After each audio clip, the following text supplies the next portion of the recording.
là, vous prenez pas la valise en photo. C'est un boxon monstrueux.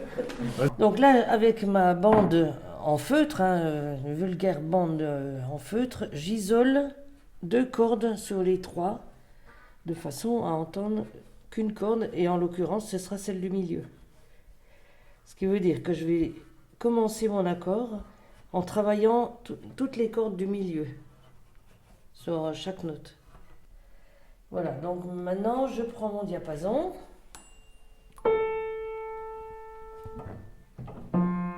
Ça vibre dans ma tête et du coup je perçois ces vibrations tout en écoutant ma note et je vois si le piano est plus haut ou plus bas.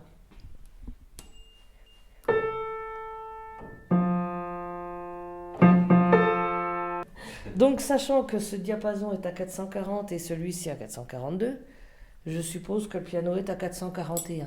Je vais le laisser à cette hauteur.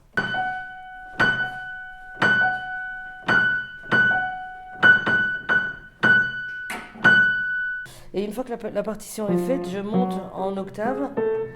Je descends un peu aussi, je vais pas... Mais disons, je fais plutôt les aigus en premier. D'accord. Ensuite, je reviens, je fais quelques graves, je vais finir mes aigus ensuite.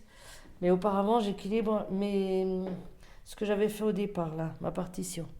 Ça s'appelle faire les unissons.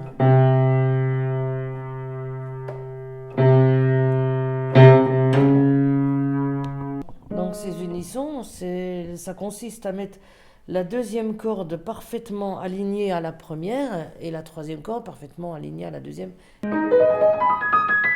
On a entendu qu'il y a un unisson qui n'est pas bon, alors on reprend la note.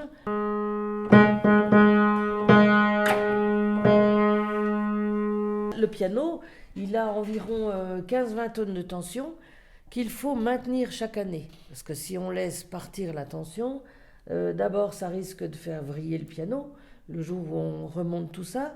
Et puis pour que le piano tienne bien dans le temps, il faut l'accorder impérativement chaque année.